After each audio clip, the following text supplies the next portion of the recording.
both sides of the hand contact.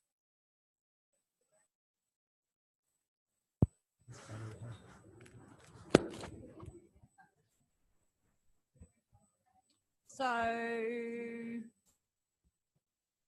find your mat and lie down with both of your hamstrings. No, sorry.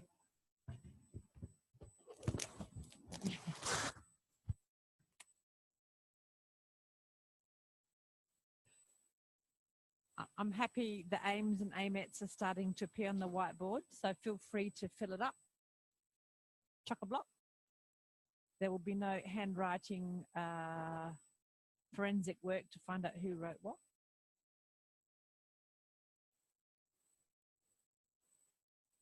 Keep adding. You know, the more you add, the more you all gain.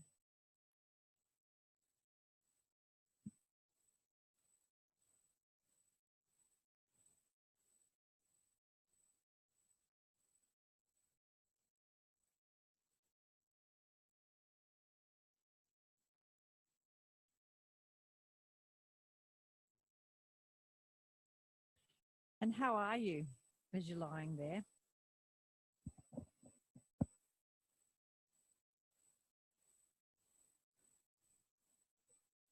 Yeah, very well, thank you.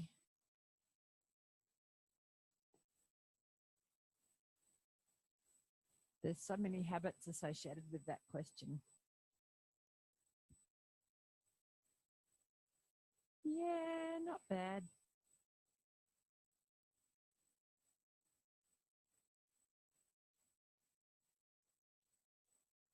Sense the length of the right leg and the length of the left leg. And maybe the space behind the right knee and the left knee, behind the right ankle and the left ankle.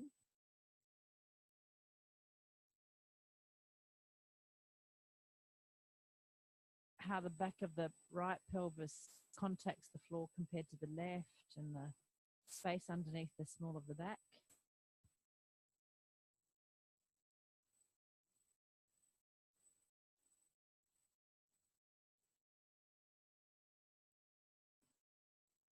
The thoracic spine coming into the floor, the cervical spine moving away from the floor, the back of the head coming back into the floor. So those curves that you saw on the skeleton yesterday, and you're starting to appreciate from the inside out, the length of your spine from the base of your skull, those 7 cervical, 12 thoracic, 5 lumbar, the composite 5 sacral vertebrae, and the 3 little coccyx bones. All those curves, in and out and in and out, balancing each other. And keeping them in mind, roll over and stand up.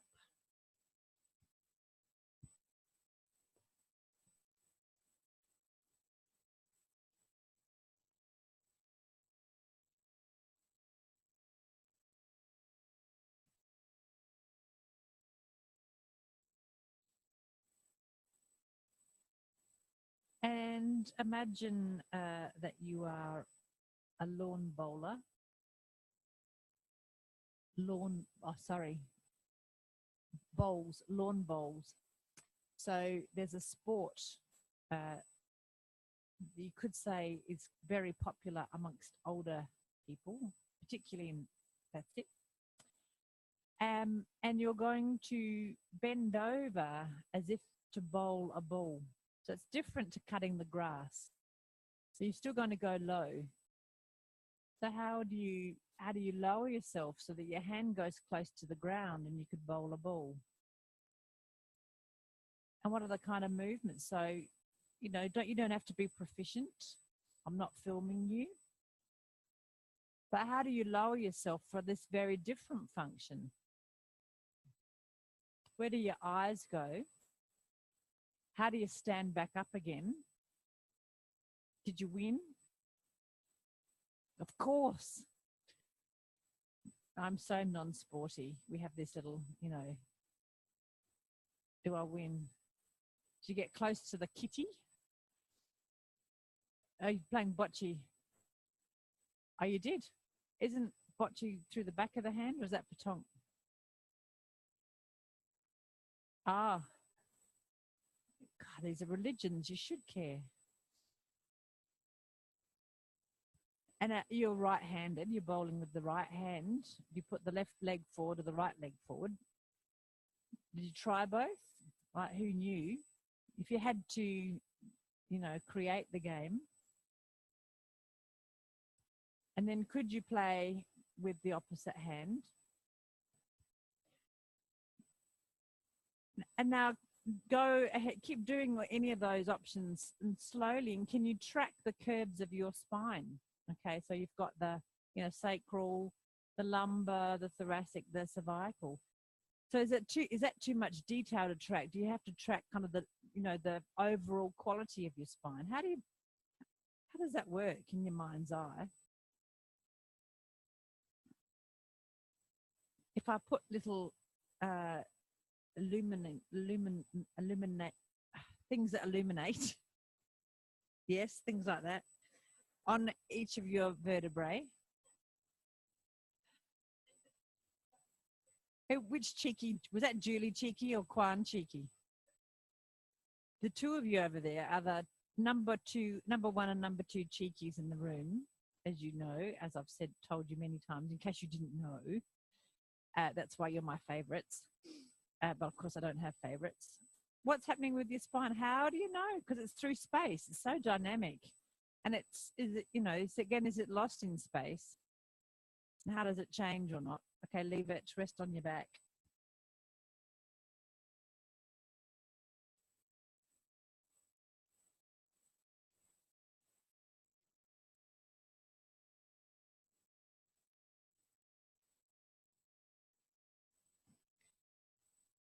So now in your imagination, did your spine stay long, or did it get short, or did it shorten and lengthen, or did it do it at different places? So if I am clearer in my request for your sensing the length of your spine, if those curves increase, then relatively your spine shortens. If those curves decrease, any of them, any one or two or three of them, I'd suggest you don't decrease the curve in your sacrum, because that would, oh my Lord, let's not even go there. It's fused. We don't want to do that. It's one bone. So this idea of the curves being able to lengthen and shorten. So the curves decrease, they flatten, and then they increase, which is no way to, I'm not suggesting that a flat spine is a good spine. It is for some things. But now with your spine on the floor, can you reestablish your sense of the spine, the length of the spine, from the pelvis up to the top of the head?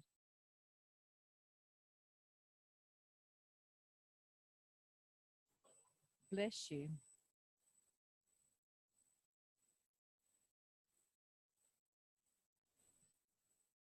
And the difference with bowling, where there, if you would just remember, maybe you remember, maybe you don't, dropping onto your hands and feet, where your head went and your spine went in that configuration, compared to this idea of bowling a ball, what your head and your eyes did, and then compare that with the scything, cutting the grass.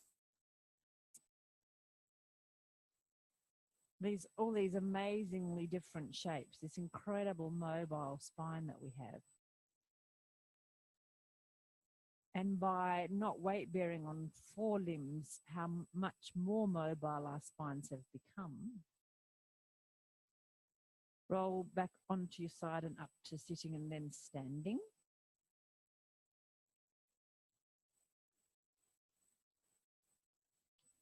And to some level of satisfaction, you can do those three functions to clarify the similarities and differences in the organization of your spine. So the three things are dropping onto 4 points and really weight bearing, like really feeling like you are a quadruped. It's not just, you know, you're standing on your legs and leaning a little bit on your arms, but really getting a sense of I am a quadruped. Where's your head? And the shape of your spine, and maybe take a few steps here and there. Your knees can bend. Knees can bend. They don't have to be stick straight.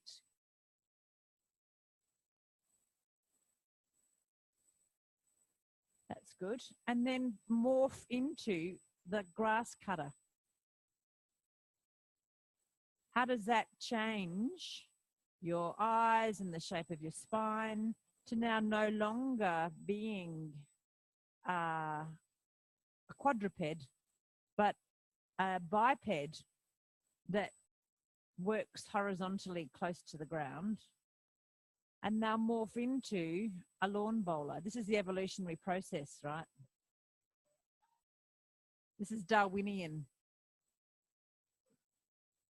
It's Maslow's theory. We've gone from, you know, whatever, to now lawn bowls is actually self-actualization. This is the pinnacle. Lawn bowls is, yeah, who knew? Who knew? Yeah, that's right. It is enlightenment, you know. This is life does not get any higher level than this. And you can bowl with both hands because you are bi-bowlers.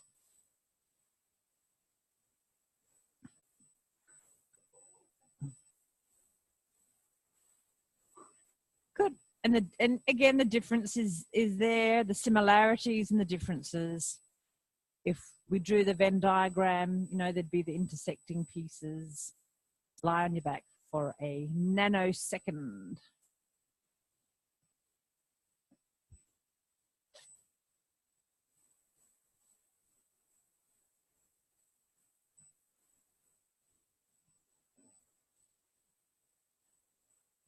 It didn't occur to me that that was the evolutionary process until I watched you doing it. I was just bringing together the three sorts of outcomes from the three sections of these lessons that Moshe is teaching at the moment. Well, he didn't put them together in the same moment. That was my curiosity. I just wanted to see how it looked. And it did look evolutionary, I'd have to say. Anyway, how are you on the floor again? So this is like just coming back to check in. Spine, how are you doing, spine? How are you? Neck spine, thoracic spine, lumbar spine, how are you? How are you in a totality, and how are you somewhat individually? I love you all. Now roll over and come back up to standing.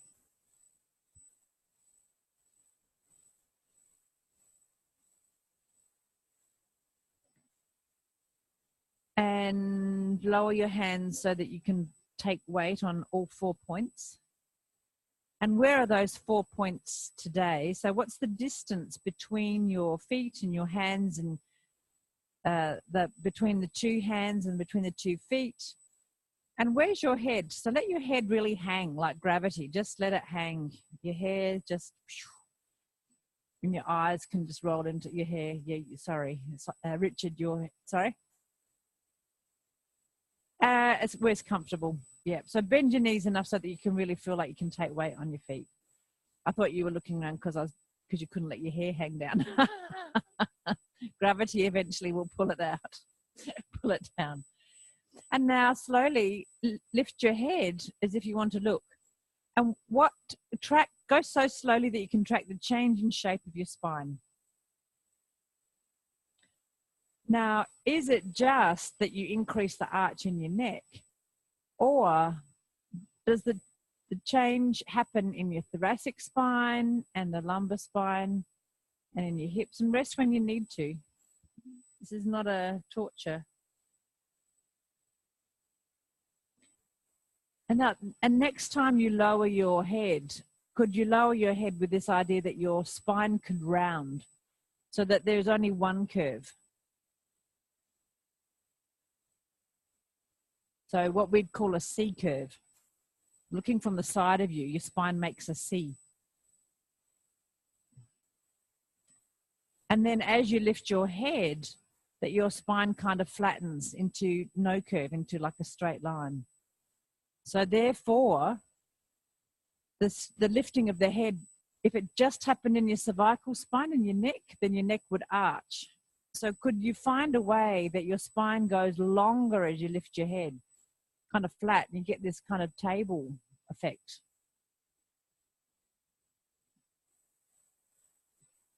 So that the back of the head doesn't necessarily get closer to your back, but your head lifts because something else moves. Each little vertebrae does something to raise your eyes to the horizon. And it is actually possible to lift your head without your neck changing shape. Possibly. Maybe.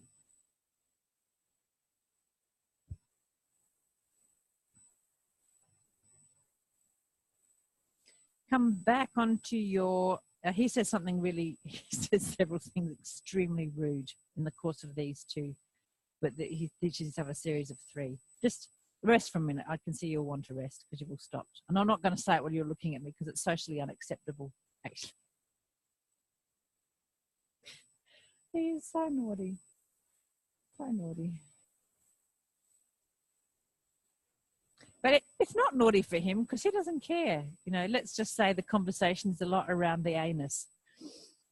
And for him, the anus is just as interesting as the nostril. It's just as interesting as the 7th cervical vertebrae. You know, they're all anatomy to him. They all have functions. They have a spatial, you know, relationship with each other. It's important to sense where your anus is. Yeah, that's right. Some of the reasons why he says it's important to know where your anus is perhaps socially unacceptable. So I'll leave that up to your imagination.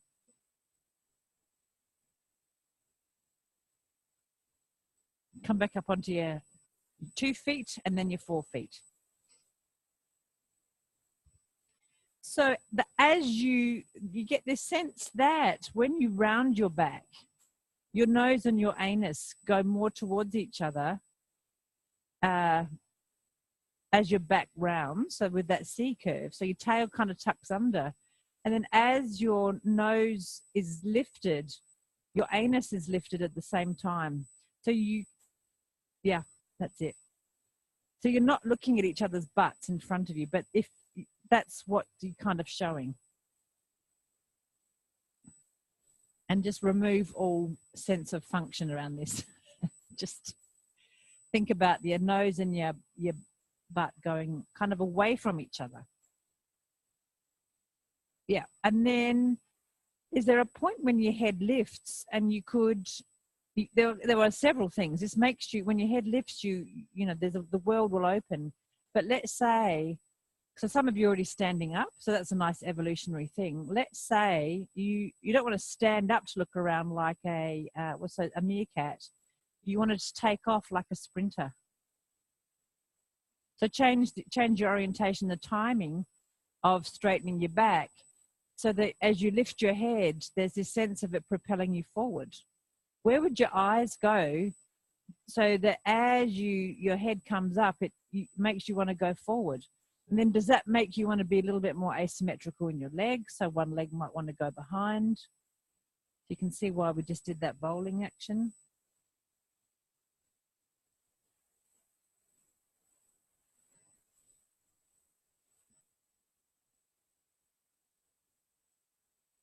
So this change in orientation of your head, if it keeps going, here's 3 things that I've observed you wanting to do. You can pop up like a meerkat. You can push you forward to sort of slowly stand up into a, you know, like a sprinter in the blocks. Or you could lift your head and just keep walking on 4 limbs.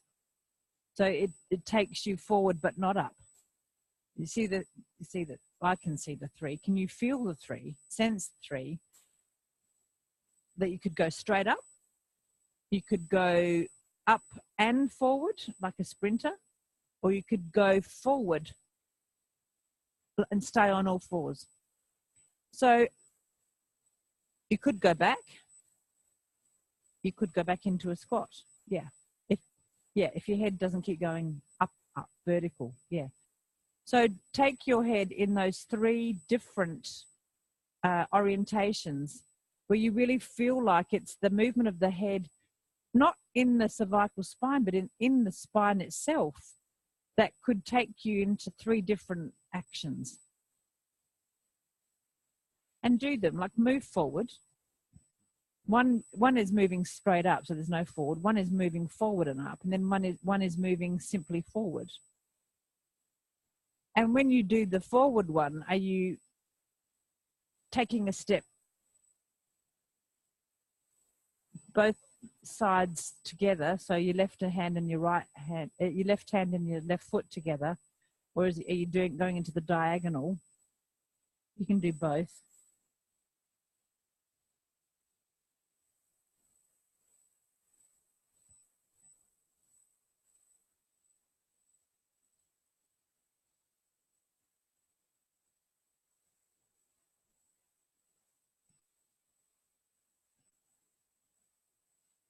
And what's this all about? Well, this is all about getting 4 points to be dynamic.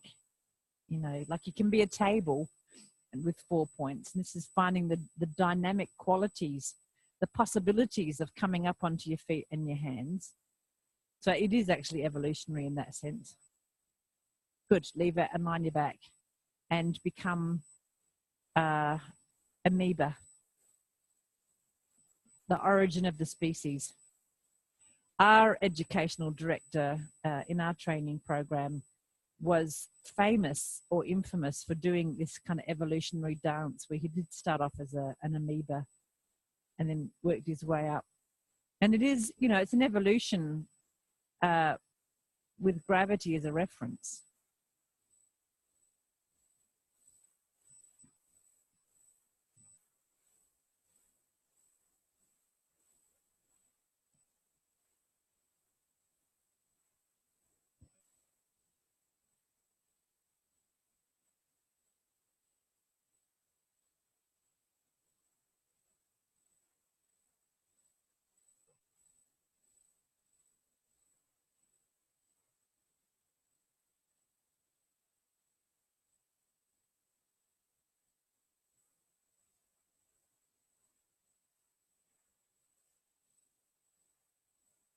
So if there's bits of you that are tired on the floor or a little bit tweaky, take care. And just because I'm talking doesn't mean you have to keep moving throughout the talking. You can rest in standing or whatever. In the Amherst transcripts, he talks and talks and talks and talks, and they'd have to keep doing it while he's talking, which is why the transcripts are so long, but that's okay.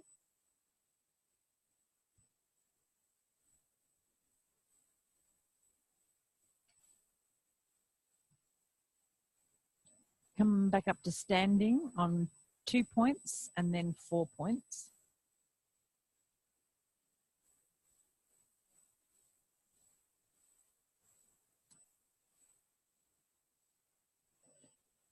And again, weight bearing on the hands and the feet so that you really do have a connection with all, you know, you are a quadruped.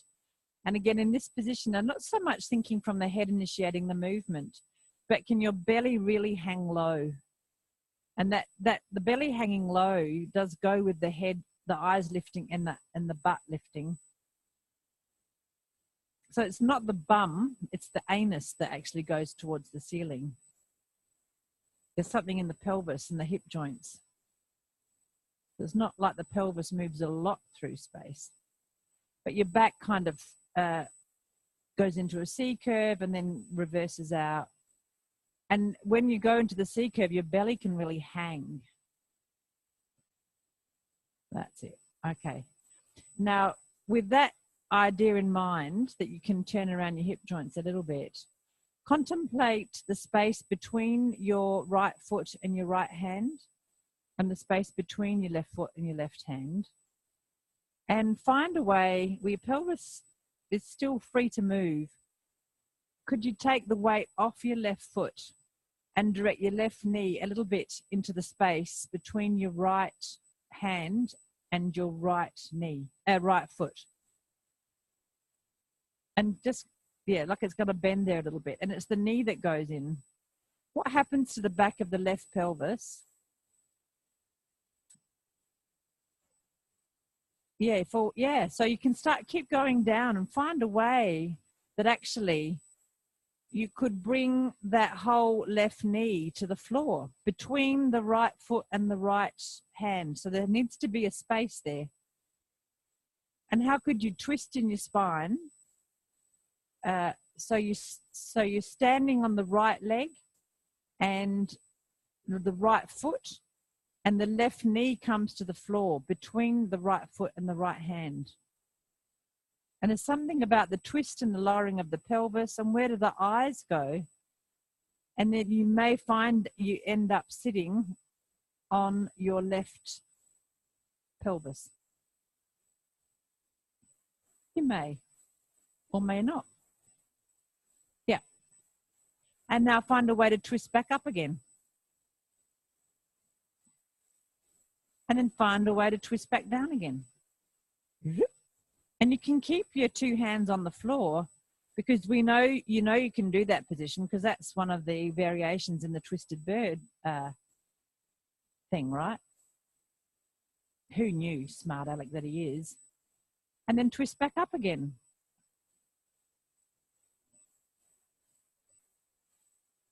Where does your face end up? So if the top of your head is sort of looking, you're not looking, but is oriented towards me, where does your face end up? Yes, to the wall on the right. So the Box Hill central side of the room. Yep. Good. And then come back up and your face is down. And could you do it slowly enough that you could track the shape of your spine and the movement of your pelvis? Such a cool movement. And that it's eventually reversible. So you really find a way onto the side of that thigh where your ankles are kind of flexible enough you can roll over them.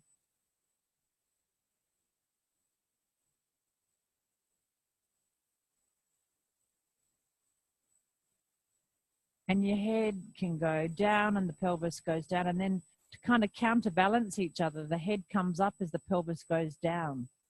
And it's that counterbalance that's really, really cool. And to get your pelvis back up, you lower your head down somewhat between your, not to touch the floor, but there's this sort of change in direction of the head. So you can track the head at one end of your pelvis, one end of your spine, and the pelvis at the other, and see how they kind of flip. And the pelvis going down brings your eyes up to the horizon. And then the head going down brings your pelvis up to the horizon, so that you could scan the horizon with your anus.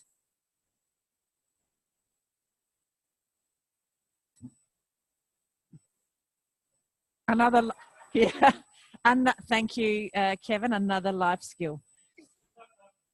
There you go. If you want to put that as a little AMET, scan the horizon with your anus. Yeah. Yeah. Lie on your back, you smarty pantsers. There are a couple of really good ATMs where you pretend that your sit bones have torches on them. And you go around illuminating the room with your sit bones. That's fun.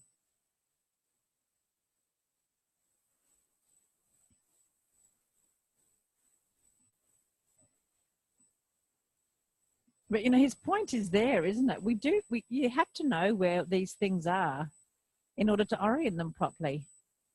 Otherwise, you could be shitting anywhere. Right? It's just kind of fundamental.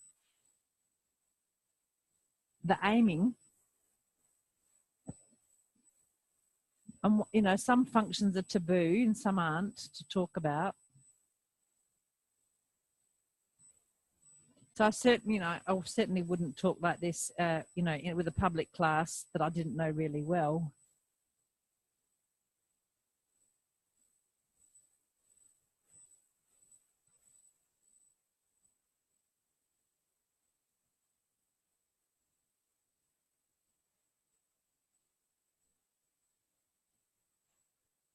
Roll over and come back up to standing on 2 points.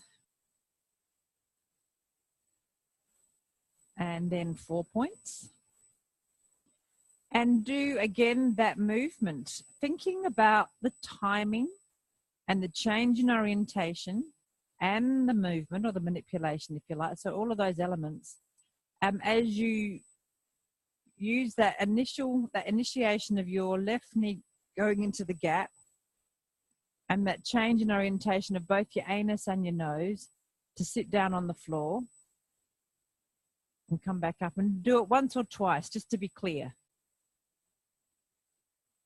What have you learned? So it can be slow and even, and you can stop at kind of any time.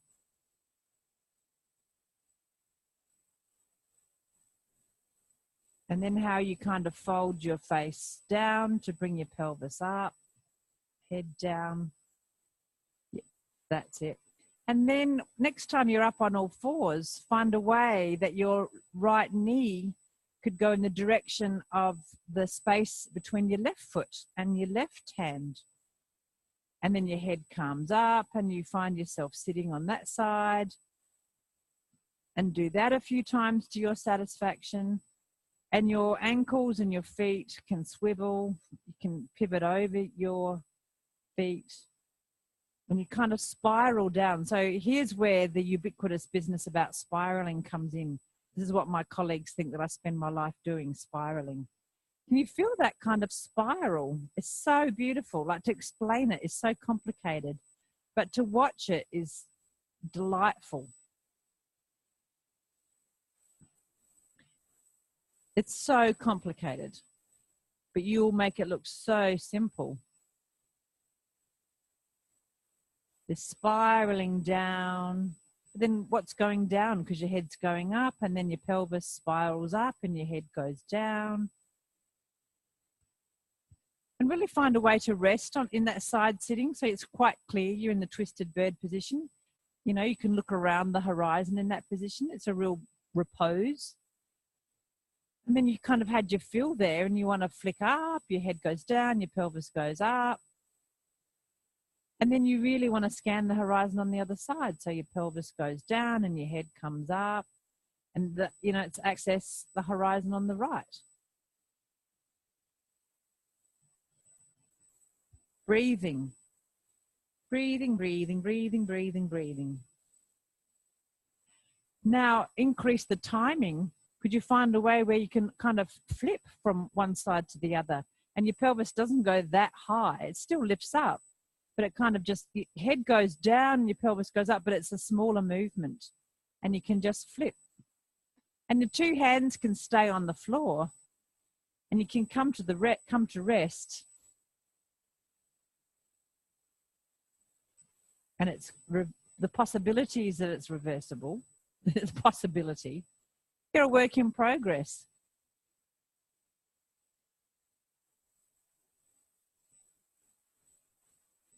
And find a way to continue once you're down on the floor that you can just stretch out and lie and rest on your back. So these movements start to get quite social because you have neighbours and you are the equivalent of the teenager with the drum kit. You need to be mindful of your neighbours.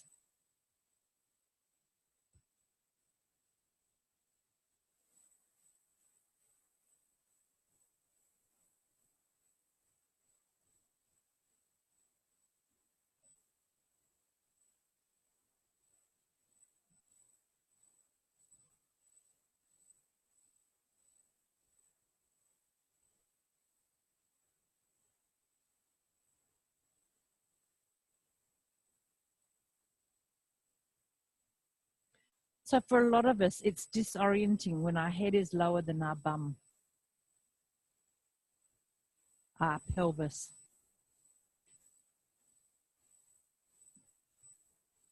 So when you try to imagine that movement, in your imagination, it might be something of a blur. So can you think it through?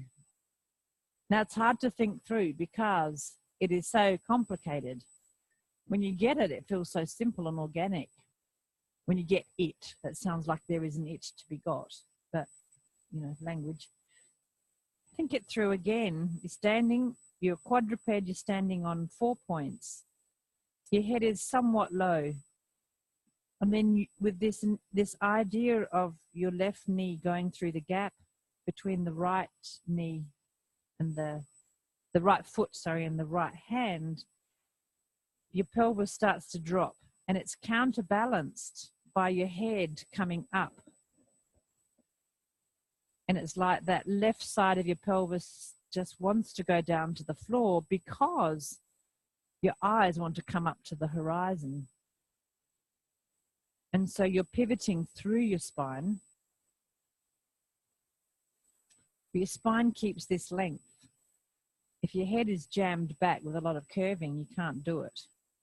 If your pelvis can't let your spine lengthen, it's hard to do.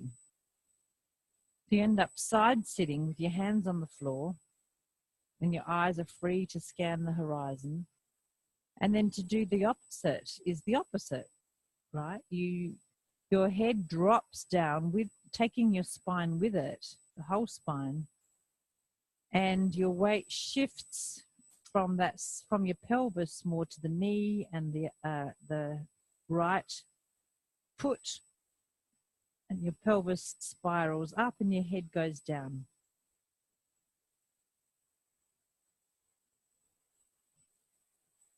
And then the opposite to the other side. So the right knee goes into the gap and you spiral down into side sit, keeping your hands on the floor.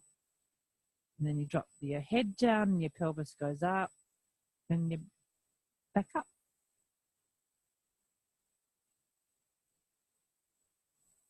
Words, they're a nightmare. So how do any of those words latch onto the embodied experience? Roll over, come up to all fours, and do it. Do it. I'm channeling Janeway. Do it.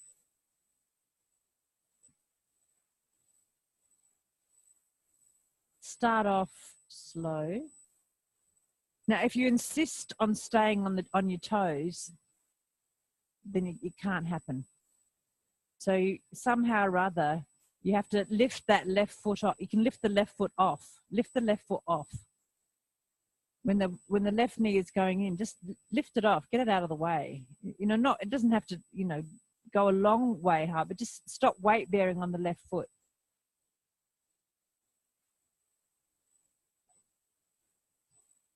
Yeah, you just end up bending your knee, your toes. And if your ankles and toes are flexible enough, you'll get away with it.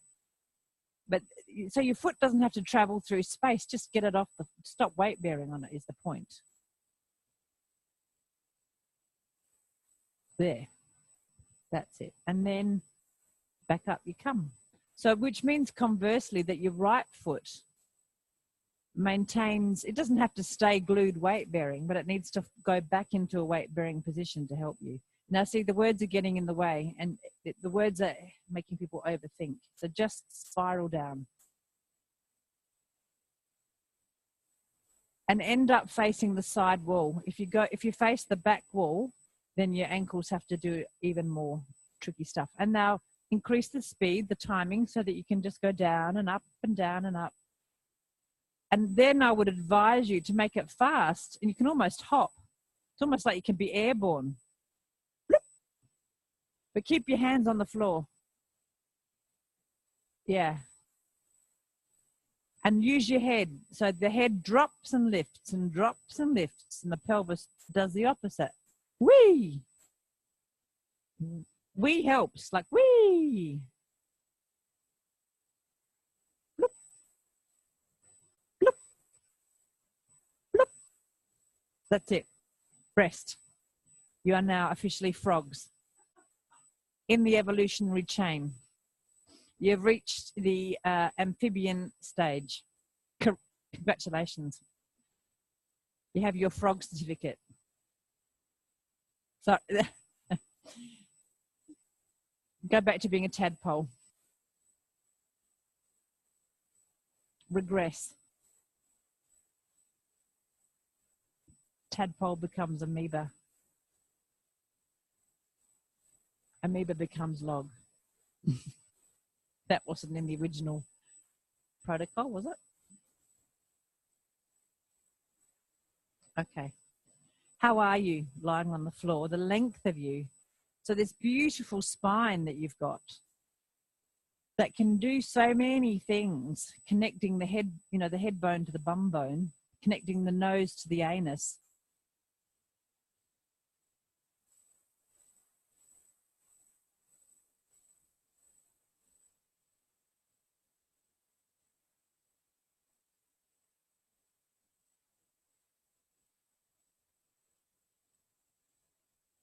And if I may be so crude, you know, you could attend to either of those orifices in those vicinities now for a 10-minute break. The water in, water out kind of exploration. So what are you going to orient first to where? Why not? It's the reality, isn't it? You either want water in or you want water out, or you want to go for a walk or something.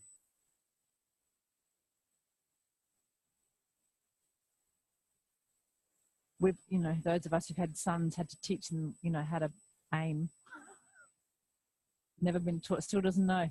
Husband doesn't know either. Yeah.